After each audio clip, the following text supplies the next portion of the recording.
soy la revelación de los seres humanos porque todavía no he procreado una semilla. No hay amor. Yo no tengo sino 7, 8 juicios y por esto le han agregado, mejor dicho, más de lo que no es.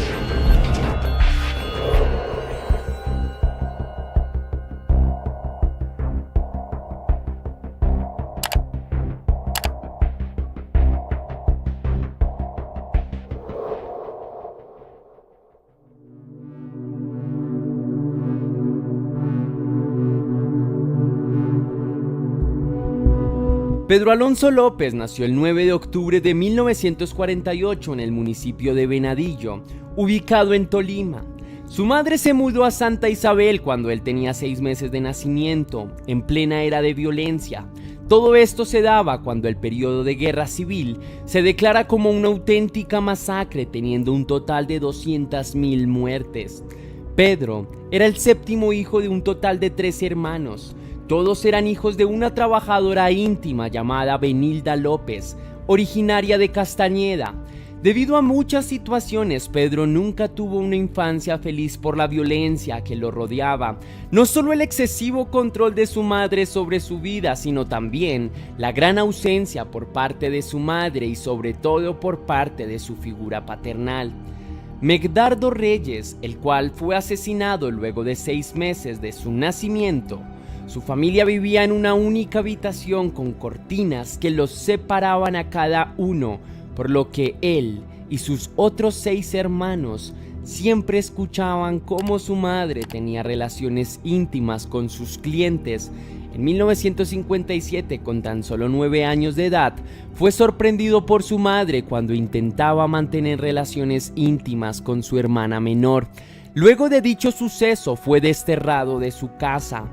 Aunque su madre ya había tenido la tentación de hacer esto mucho antes, esto debido a que en repetidas ocasiones peleaba con cuchillos, metía de vez en cuando sustancias, además de que las autoridades lo reportaron varias veces intentando robar viviendas y buscando comida en basureros públicos.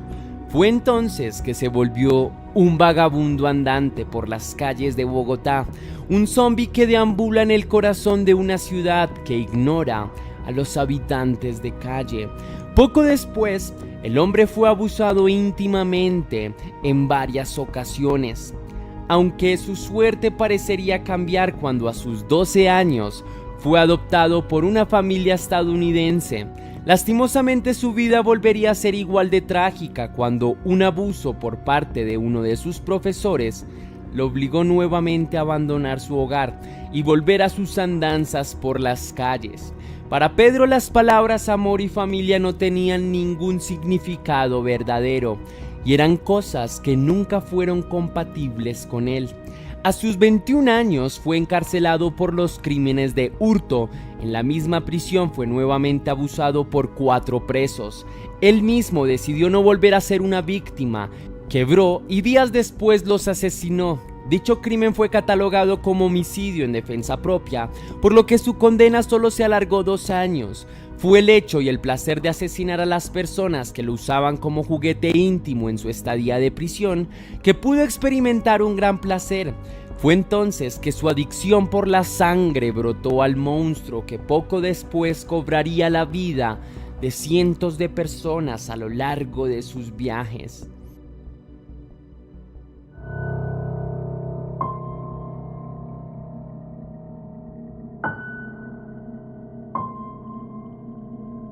Cuando Pedro logró su salida de la prisión en 1978, tuvo un largo y extenso viaje por todo Perú.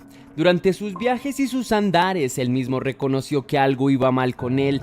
De repente su actitud fue más explosiva, tanto así que empezó a atacar violentamente a múltiples personas, haciéndose su récord de acumular un total de casi 100 víctimas, entre las cuales figuraban niñas y jóvenes provenientes de tribus locales de todas las regiones que visitaba.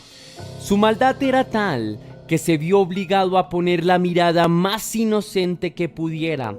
Debía acercarse a las personas de día, ya que de noche podría parecer demasiado sospechoso y las ahuyentaría. En su viaje de vuelta a Ecuador, Pedro comenzó a viajar alrededor de la región de manera frecuente, tanto así que de vez en cuando se detenía en Colombia un par de días. Fue entonces que las autoridades recibieron reportes en los aumentos de los casos de personas desaparecidas.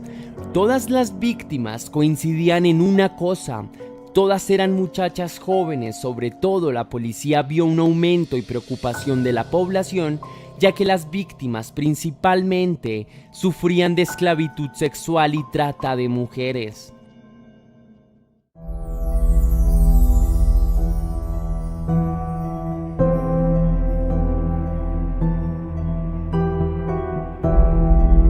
Aunque las autoridades trataron de investigar sus andadas, su caso lastimosamente nunca arrojó ninguna denuncia en su contra. El único registro que se tiene sobre algún tipo de justicia aplicada sobre Pedro es un secuestro por parte de un grupo de ayacuchanos. Esto se dio en el centro del sur de Perú, mientras él intentaba secuestrar a una niña de tan solo 9 años de edad.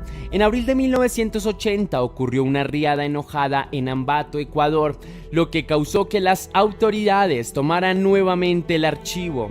El caso de las personas que desaparecieron cuando las furiosas tormentas desenterraron los restos de 4 niñas. Esto generó una alerta y una investigación. Se recabaron los datos de víctimas bajo esas situaciones entre 1978 y 1980, sobre todo en Colombia y Ecuador. No fue sino hasta 1980 que este tipo de crímenes dejaron de verse como una casualidad. Con el pasar del tiempo, el averiguar qué les había sucedido a las menores resultó una ardua tarea. Esto incluso por los mejores especialistas. Los resultados arrojaron que los cuerpos de las muchachas que habían encontrado habían sido escondidos por alguien deliberadamente para tratar de que fueran descubiertos. El criminal había querido dejar sus señales en el crimen. Existe una declaración por parte de una misionera de la zona, la cual lo detuvo cuando intentó cobrar la vida de otra menor. Aunque la misma mujer argumentó que lo dejó marchar, pero existe otra versión en la cual ella lo llevó a las autoridades peruanas, pero a ellos no les parece nada relevante los crímenes sucedidos contra comunidades indígenas en Ayacucho.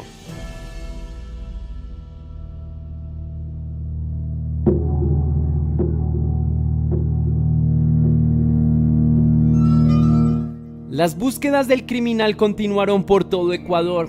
Las autoridades se movilizaron rápidamente para encontrar al homicida, pero todas las pistas eran inconclusas y cada pista que encontraban sobre su paradero llenaban el caso de aún más dudas. Encontrarlo se hacía una tarea imposible hasta que Pedro decidió raptar a Mary, una niña que en ese momento se encontraba en un supermercado. Su adicción por la adrenalina lo llevó al punto de querer cometer sus crímenes a plena luz del día. Fue capturado, pero no quiso soltar ni una sola palabra sobre sus delitos. Él sabía qué había hecho, el por qué estaba en ese lugar, pero mantuvo una ley del hielo ante las autoridades durante mucho tiempo. Ante su pertinencia, los encargados del caso decidieron analizar su caso buscando una salida a la cual encontraron al indagar en la fe católica, fe en la cual era creyente, por lo que la única manera de llegar a él fue a través del sacerdote Córdoba Gudiño. Fue gracias a él que se consiguió una manera de que hablara. Fue el conducto que utilizaron para sacarle todo lo que escondía sobre sus crímenes. Las autoridades consiguieron diálogo después de mucho tiempo. Del peligroso criminal obtuvieron la oportunidad de todo tipo de declaraciones dadas por el mismo Pedro Alonso. Contó a vivo detalle qué hacía con cada una de sus víctimas. Primero, las obligaba a tener relaciones con él. Esto mientras les ponía su mano alrededor de su garganta. Era al salir el sol que las estrangulaba. Esperaba hasta la mañana siguiente, ya que así la luz del amanecer iluminaba los ojos de sus víctimas y se podía ver a sí mismo en sus ojos cuando las asesinaba. Para él era un momento divino, ver cómo se iba apagando la luz de los ojos de las jóvenes, todo esto mientras él se ahogaba en su placer de matar a alguien. La policía siguió interrogando, a pesar de lo asqueroso y pervertido que sonaba cada vez que contaba sus anécdotas con sus víctimas. Todo lo que les hacía por complacerse y por llegar hasta el máximo punto de placer. Luego de profanar su cuerpo estando vivas y matarlas, procedía a tener relaciones con sus cuerpos ya muertos. Luego de ello, las enterraba para no ser descubierto y sus principales víctimas y sus preferidas eran las menores de origen andinas. De ahí fue nombrado como el monstruo de los Andes.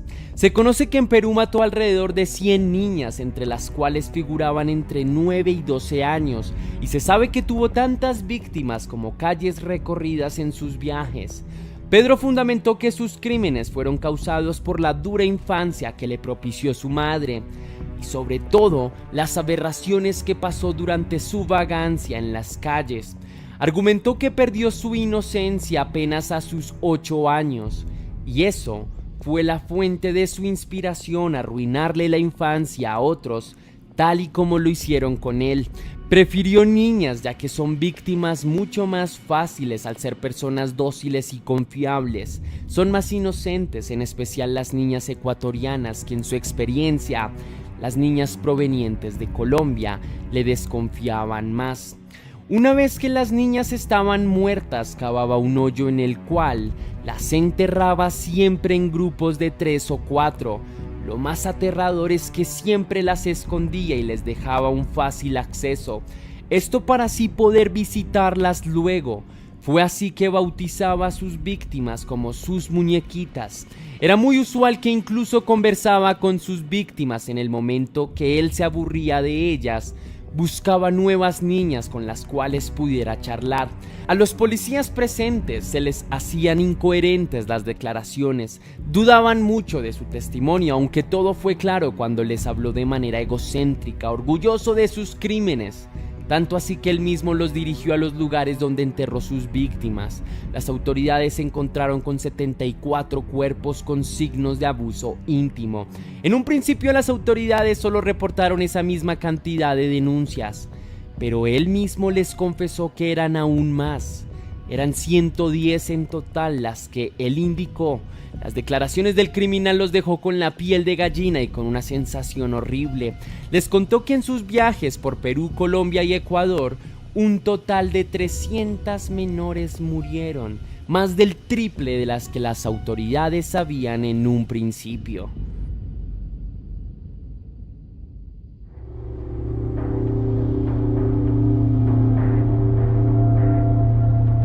Luego de las múltiples pruebas y declaraciones presentadas ante las autoridades fiscales, fue sentenciado por 16 años de cárcel, pena la cual en los años 80 era considerada como una pena máxima por delitos de este tipo.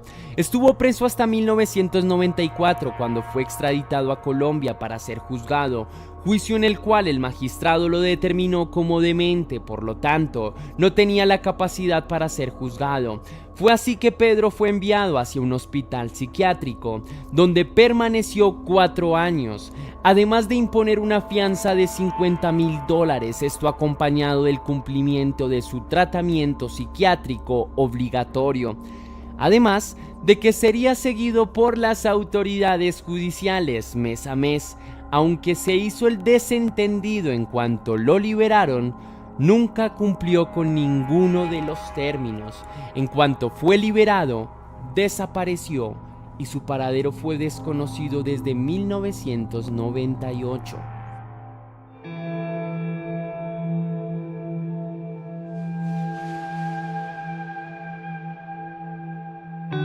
Todos estos sucesos eran de esperarse cuando en el centro psiquiátrico confesó que la muerte le parecía apasionante y excitante. Algún día deseaba que una vez libre sentiría ese placer de nuevo, estaría encantado de volver a matar. Los exámenes psicológicos lo denominaron como sociópata antisocial sin conciencia y sin empatía, engañoso y manipulador. En 2022, la Interpol emitió una orden de búsqueda y captura contra Pedro Alonso, ya que existieron casos de asesinato con pistas similares.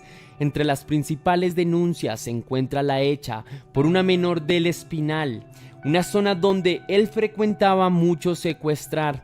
Además de que 10 años antes se reportó un caso de una niña en Tunja, un municipio de Colombia, en el cual se halló una menor degollada. El modus operandi era el mismo que el del monstruo de los Andes. El sanguinario criminal le dedicó unas últimas palabras a su madre, fue presencialmente con ella, no se mostró violento ni le gritó, no la culpó de nada. Quien imaginaría que tal persona podía comportarse así frente a la que él mismo confesó que fue la responsable de él durante la dura etapa, que lo inspiró a ser el criminal que era. Llegó frente a ella, le exigió dinero y nunca más supo de él. Su madre sabe que él sigue vivo a pesar de no saber de él desde hace más de 23 años. Su propia madre sabe que no ha muerto, a pesar de que quién sabe bajo qué condiciones le dijo a las autoridades que había recibido visitas de múltiples familiares fallecidos. Ella tenía la fe que la visita de su hijo no era uno de esos casos.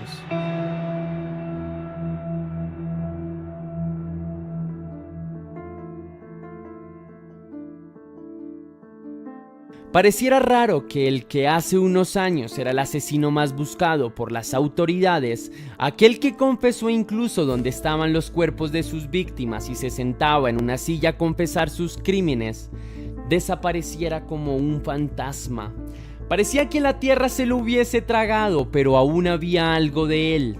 Los crímenes sucedidos de las mismas maneras, sea él o su legado sangriento el que sigue rondando las calles. El terror y las heridas que causó es algo muy difícil de sanar incluso con el tiempo.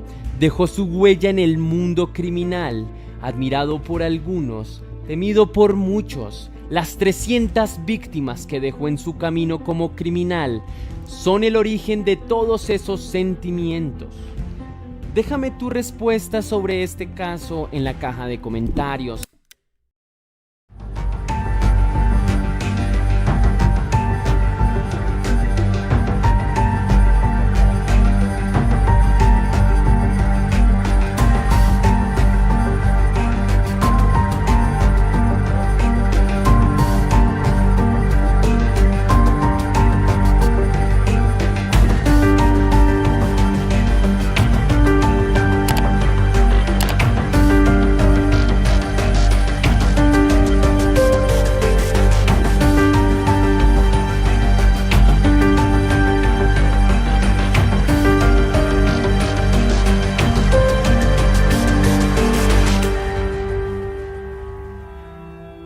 El sábado 30 de julio del año 2016 había empezado de manera común y corriente para la mayoría de habitantes del Distrito Federal de México.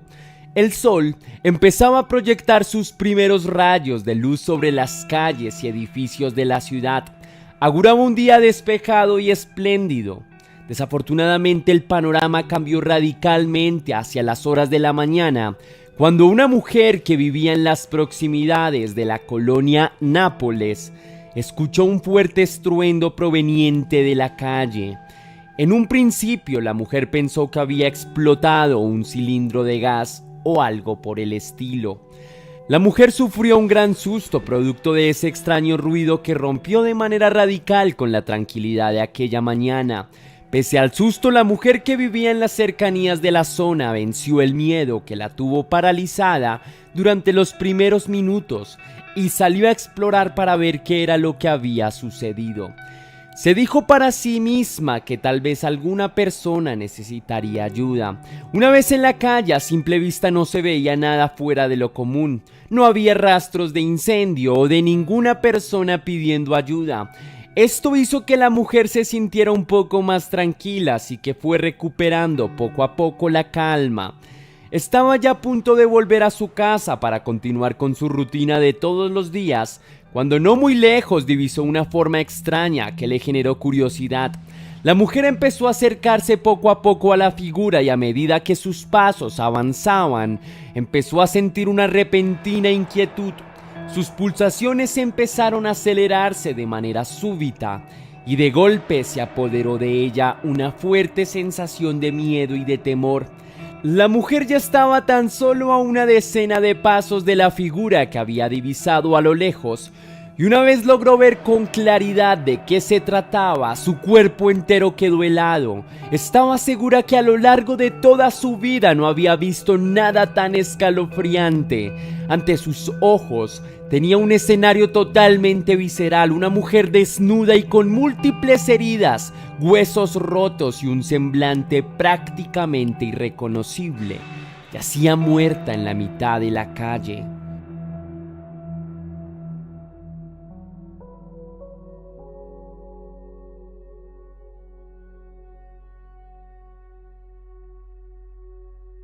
Inmediatamente después del macabro hallazgo, la mujer se puso en contacto con las autoridades, que llegaron pronto a la escena, y una vez allí empezaron a realizar el levantamiento del cuerpo y empezaron a buscar evidencias para tratar de averiguar qué era lo que había sucedido y por qué esta mujer había terminado muerta en esas circunstancias tan misteriosas y a plena luz del día. Después de las primeras averiguaciones y de las primeras pruebas practicadas por forenses, las autoridades se arriesgaron a teorizar que se trataba de un feminicidio tan frecuente en el país mexicano, puesto que la mujer tenía varias heridas en todo el cuerpo, así como signos de violencia, varias costillas rotas y por añadidura se encontraba totalmente desnuda en el momento en el que fue encontrada. Toda esta información fue mantenida durante la primera semana después de que el cuerpo de la joven fue encontrado, pero sin previo aviso la investigación tomó un rumbo totalmente distinto e inesperado que dejó sorprendidos tanto a las personas que habían empezado a seguir el caso, como a la misma familia de la joven que había sido encontrada sin vida. Las autoridades, luego de una semana de investigación, lanzaron la hipótesis de que la muerte era producto de una decisión autónoma.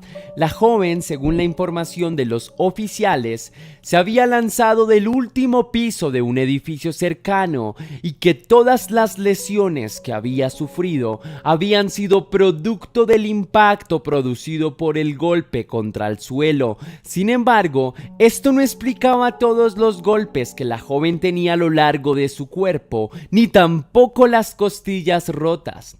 Además, según la información suministrada por los forenses, la mujer había sido encontrada en posición fetal y no con las manos cubriéndose el rostro, como es habitual en los casos que atentan contra su propia vida, producto de una caída desde las alturas. Pero por ridículo que pueda parecer, las autoridades informaron que todas las heridas que la mujer tenía en su cuerpo no eran producto de la violencia ejercida en contra de ella, sino que se las había producido en el momento en el que había salido corriendo hacia la ventana. Es decir, que las fracturas en las costillas, los moretones en los ojos y en otras partes del cuerpo se las había hecho ella misma con los muebles con los que supuestamente se había estrellado en su carrera previa antes de tirarse al precipicio. Naturalmente, la reacción de la gente y en especial de la familia fue de completa incredulidad. Esta historia que la policía mexicana estaba tratando de hacerle creer a la gente no tenía ningún sentido. Lo que era bastante claro es que las autoridades estaban mostrando muestras muy claras de negligencia y que no estaban interesados en socavar acerca de los verdaderos acontecimientos que terminaron con la muerte de aquella joven. Pero ante la incredulidad de la gente, la reacción de las autoridades mexicanas no fue necesariamente la de ahondar o redoblar los esfuerzos para encontrar la verdad de lo que sucedió. Por el contrario, la Procuraduría General de México hizo un reporte oficial en el que decía que las primeras huellas de violencia encontradas en el cuerpo de la joven no podían ser tomadas como tal. Posteriormente, la mayor parte de las evidencias encontradas en las primeras pruebas que se le realizaron a la muchacha fueron desmentidas. La Procuraduría argumentó que estas nunca habían llegado a ser verificadas realmente y que eran primeras evidencias o hipótesis. De cualquier forma, el público y en especial la familia no estaba satisfecha con los nulos esfuerzos que estaba realizando la policía mexicana, así que muchos doctores, en especial de nacionalidad colombiana, puesto que la joven fallecida era de origen colombiano, empezaron a revisar los datos que la propia Procuraduría había publicado. En uno de ellos, y en el cual los investigadores colombianos centraron sus análisis, es que el cuerpo de la colombiana había sido encontrado a 5,3 metros del edificio. Una distancia demasiado extensa para que una mujer del común hubiera corrido en un salto. Según los investigadores, solo los atletas olímpicos mejor preparados logran saltar una distancia tan amplia y para hacerlo necesitaban tomar carreras de al menos 45 metros de distancia que naturalmente la joven no habría podido recorrer. Y ante esta reveladora información que muchos investigadores aportaron, la Procuraduría mexicana salió a defender todavía la versión de que ella se arrebató su propia vida, argumentando que poco antes de caer la joven se había estrellado contra un árbol, causando que su cuerpo cayera varios metros más lejos. Esta última postura de las autoridades mexicanas causó todavía más indignación. Si realmente la joven colombiana hubiera caído en un árbol, este hubiera absorbido el impacto, no habría hecho que la mujer rebotara.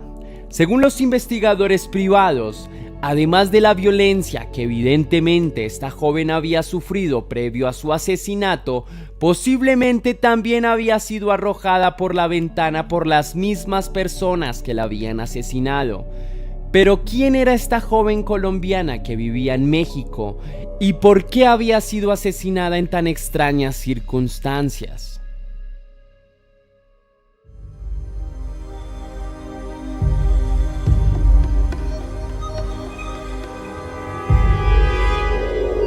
Para cuando fue encontrada sin vida, Stephanie Magón tenía 24 años de edad.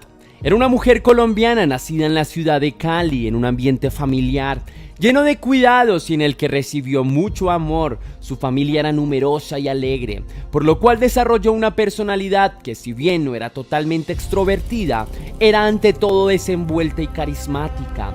Una de las peculiaridades por las que Stephanie más destacaba era por su rostro, con unas facciones perfectamente definidas, ojos claros y muy bellos, y una boca ceñida con gruesos labios.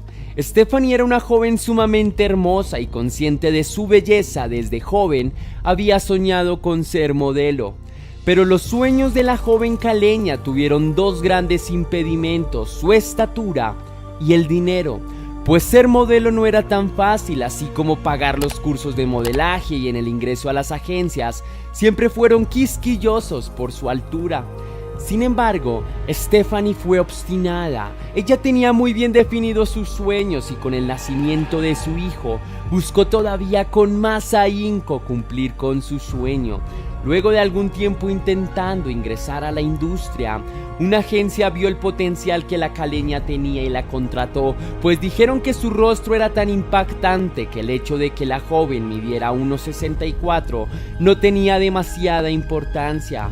El año 2016 empezó siendo bastante prometedor. La caleña, que para ese momento estudiaba comunicación social y periodismo y trabajaba para una agencia de modelaje local, ganó un casting de modelo con la agencia mexicana New Icon Model Management, que le cubriría tiquetes y gastos del viaje. Así fue como, tomando sus maletas y apoyada por su familia y su esposo, Stephanie Magón partió hacia México en busca de consagrar su carrera como modelo, pero sin sospechar que en este país la esperaría la muerte misma.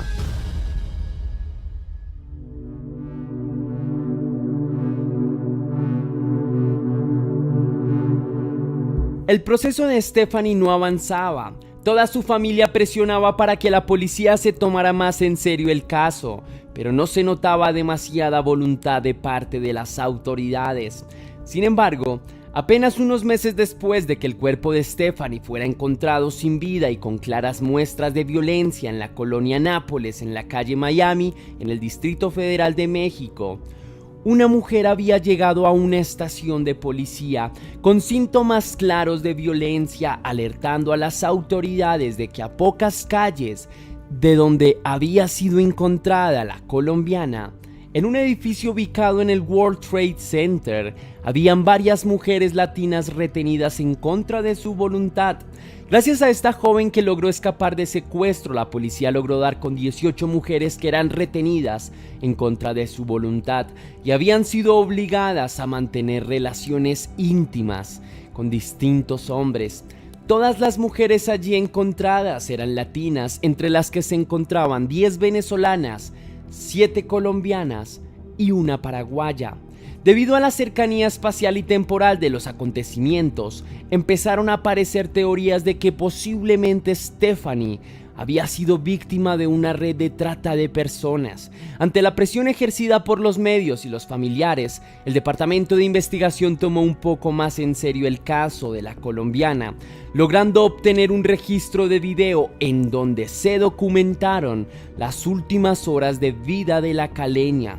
En el video se ve que Stephanie sale del edificio en el que vivía y en el que posteriormente sería encontrada sin vida hacia las horas de la noche, acompañada por amigos. Aquella noche la muchacha asistió a una fiesta y en horas de la madrugada volvió a su apartamento acompañada de varias personas.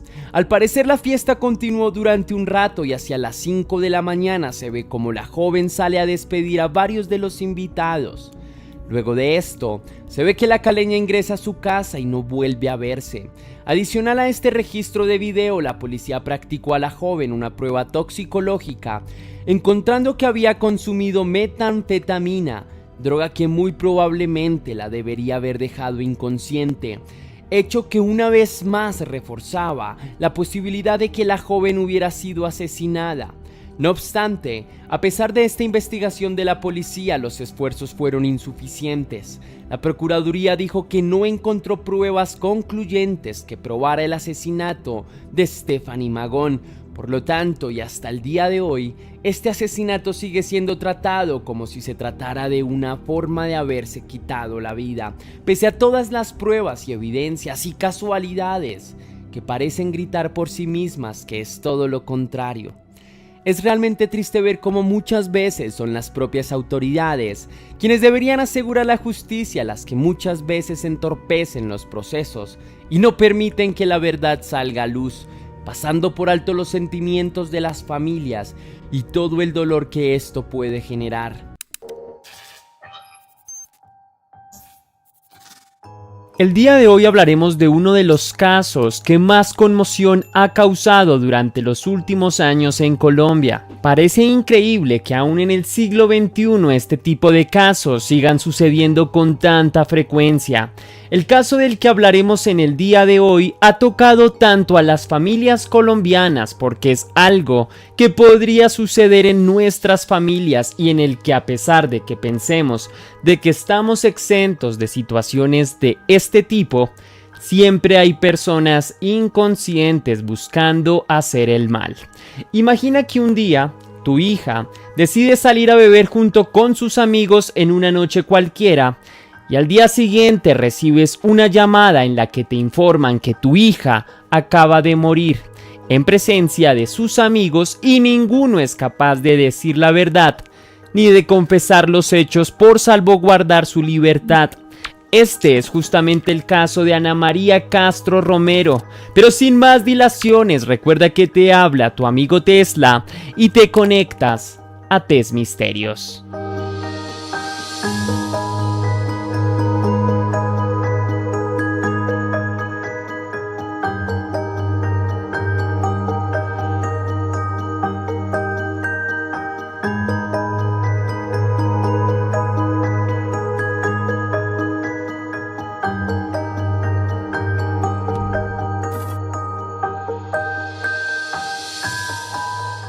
Nidia Romero tenía una familia totalmente normal como cualquier otra familia. Tenían inconvenientes que nunca escasean, pero haciendo un balance general, eran una familia feliz incluso pese a la muerte de su esposo, que marcó mucho a toda la familia. Nidia vivía junto con sus 2 hijas y su yerno. Ella se dedicaba principalmente al mundo estético, cortes de cabello, tintes, uñas, entre otros. Su vida era tranquila, gozaba viendo cómo sus hijas habían crecido. La menor de ellas, Ana María, era la luz de sus ojos. Era una chica radiante, llena de sueños y aspiraciones, que luchaba día a día por conseguirlos. Decía constantemente que quería irse del país. Estudiaba maquillaje y le fascinaba ese mundo al que quería dedicarse por completo. Hasta el 4 de marzo, la vida de Nidia y de su familia no había tenido mayores sobresaltos. Ese día se levantaron como cualquier otro día. Ana María, cuando no tenía clase en las mañanas, prefería pasar un rato más de lo normal durmiendo, pero ese día se levantó más tarde del usual. Charló con su mamá un rato y ya en horas de la tarde informó a su madre que iba a salir en la noche a encontrarse con su amigo Paul y a tomarse unos tragos. Desde un principio su madre fue escéptica a la idea, no por superstición, sino porque el día siguiente su hija tenía compromisos académicos desde las horas de la mañana, así que se limitó a decirle a su hija que fuera responsable, que tuviera cuidado y sobre todo que no olvidara que mañana tenía clases. Entonces le recomendó no llegar tan tarde a la casa. Ana María no sentía incertidumbre de nada, sabía que sería una salida como cualquier otra con su ya conocido amigo. Lo que no sabían es que esa sería la última vez que se verían en la vida. Ana María salió de su casa, se despidió de su madre, tan afectiva como siempre. Nidia le escribió a eso de las 8 de la noche con la típica preocupación de una madre por su hija y reiterándole enfáticamente que no olvidara sus obligaciones. Ana María respondió ante la insistencia de su madre que no se preocupara, que ella asistiría a clase y que conocía muy bien sus obligaciones. Este fue el último contacto que madre e hija tuvieron. Asaltada por las constantes preocupaciones, su madre llamó a Ana María innumerables veces. Trató de comunicarse con ella vía chat, pero tampoco le fue posible. Ana María simplemente se desapareció y no daba una señal de su paradero. La intranquilidad de Nidia se apoderó de ella. Conocía a su hija y sabía que siempre avisaba con tiempo las cosas. Era comunicativa y no le gustaba preocuparla bajo ninguna circunstancia. Pasaban y pasaban las horas y la respuesta por parte de su hija nunca llegó. Así amaneció y Nidia seguía sin saber absolutamente nada de su hija. Se encontraba totalmente desesperada ante esta situación. Era casi el mediodía cuando Nidia recibió una llamada de un número desconocido. El remitente era una amiga de Ana, pero para tristeza de Nidia y su familia, las noticias no eran alentadoras. Paula le comunicó a la madre de la muchacha desaparecida que en ese momento estaba siendo tratada en el hospital Simón Bolívar debido a que había sufrido un grave accidente. Desde ese momento el mundo de Nidia se comenzó a derrumbar tan rápido como pudo, tomó lo que tuviera a su alcance y se movilizó hasta el hospital. Al preguntar dónde se encontraba su hija, las noticias fueron todavía más desalentadoras. En el hospital no habían ingresado a ninguna persona con el nombre de su hija, ni tampoco figuraba con su número de cédula. La angustia de la madre no hacía sino aumentar. En ese momento, mientras hablaba con el personal encargado de urgencias, se le acercó una doctora y le preguntó si estaba buscando a una chica. La señora inmediatamente respondió que sí, que buscaba a su hija de 21 años. La doctora respondió que al hospital había llegado una muchacha de aproximadamente esa edad, pero estaba indocumentada. Asimismo comentó que según el cirujano, la muchacha que estaba siendo tratada ya no tenía posibilidades de sobrevivir ya que tenía muerte cerebral. Desde ahí, una terrible sospecha se apoderó de la mente de Nidia. Aún así cabía la esperanza de que la muchacha no fuera su hija. Podía ser otra desafortunada joven que había sufrido un accidente. La recomendación de la doctora fue que identificara a la muchacha y comprobara si efectivamente se trataba de su hija. Los momentos previos en los que Nidia caminó por ese eterno pasillo que conducía al quirófano se dilataron hasta casi quedar detenidos. Pero en ese momento el cirujano le dijo a la madre que la muchacha ya había fallecido a causa de un paro cardiorrespiratorio. Nidia cuenta que durante el camino a la morgue lo único que hizo fue rezar y pedir que la muchacha que había acabado de fallecer no fuera su hija. Sin embargo, cuando Nidia entró a la morgue y desde lejos vio el cuerpo, supo que quien allí yacía era su hija. No fue solo el impacto de saber que su hija acababa de fallecer, sino la incertidumbre de bajo qué circunstancias había sucedido todo, por qué el cuerpo de su hija había llegado indocumentado, por qué ninguno de sus compañeros estuvo cerca de ella en el momento en el que el accidente había sucedido. ¿Había sido realmente un accidente? ¿O quién era el responsable detrás del asesinato de su hija? Todas estas preguntas bombardearon en un instante la cabeza de Nidia, pero para encontrar respuestas habría aún que atar muchos cabos sueltos.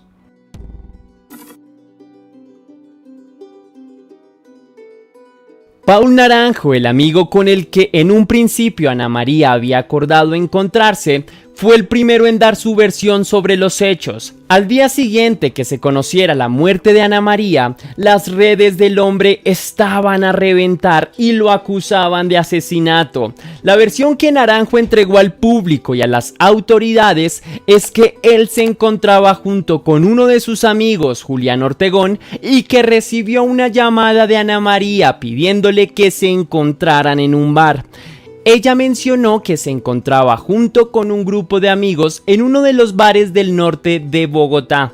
Aproximadamente a las 11 de la noche, Naranjo y Ortegón arribaron al bar donde se encontraba Ana María y relató que desde un principio notó que ella se encontraba en un alto estado de alicoramiento. Al menos esta parte de que Ana María se encontraba en un alto estado de alicoramiento pudo ser comprobada, ya que en una de las cámaras quedó registrado cómo Ana María salía ayudada del bar por Naranjo. Asimismo, el hombre relató que Ana María se encontraba acompañada por un amigo llamado Mateo Reyes y que él, desde que llegó, los vio bastante cercanos. La fiesta continuó durante un rato y Ortegón le dijo a su amigo que siguieran la fiesta en su casa, que allí podían estar más tranquilos y podía conseguir más licor. Naranjo cuenta que al carro se subieron él, su amigo, Ana María y Mateo Reyes. Los cuatro se disponían a ir a la casa de Ortegón para seguir la fiesta allá. Naranjo contó que una vez iban en camino, vio como por el espejo retrovisor Ana María y Mateo Reyes se estaban besando. Inmediatamente ofuscado, decidió bajarlos del carro, pues comentó que a pesar de que Naranjo y Ana María no tenían una relación estable como tal, llevaban algún tiempo saliendo y tenían una especie de relación no formalizada. Su relato continuó diciendo que después de bajarlos del carro, él junto con su amigo continuaron a su destino. Ahí bebieron durante un rato más y finalmente se acostaron. Esta versión de los hechos fue apoyada por su amigo Julián Ortegón, que brindó exactamente la misma información. Sin embargo, esta versión de los hechos tenía bastantes contradicciones, ya que según testigos que habían alertado a las autoridades, habían visto cómo Ana María Castro había sido arrojada de una camioneta en movimiento, quedando totalmente inconsciente y con graves heridas. Así pues, quedaba todavía escuchar la versión del otro individuo que iba en el carro, Mateo Reyes.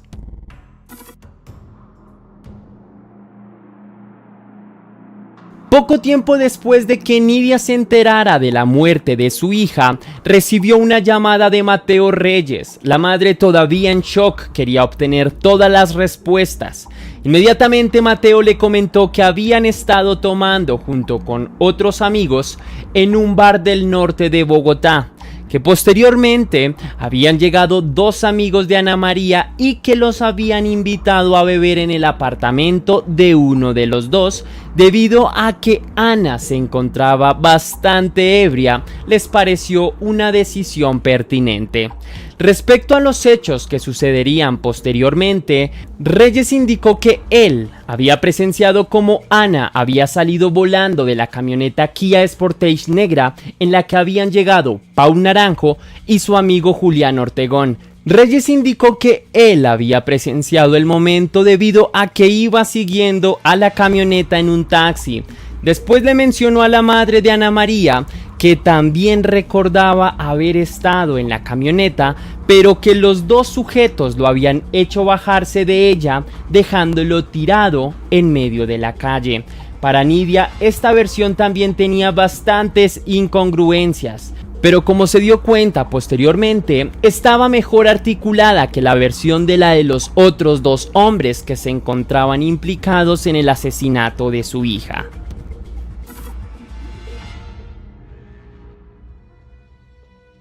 Después de varios meses de investigación, los oficiales de la policía concluyeron que efectivamente Mateo Reyes se había bajado del vehículo previo al suceso de Ana María, por lo cual la muchacha había estado durante un periodo considerable de tiempo dentro del auto, en alto estado de embriaguez e indefensa junto con los dos hombres.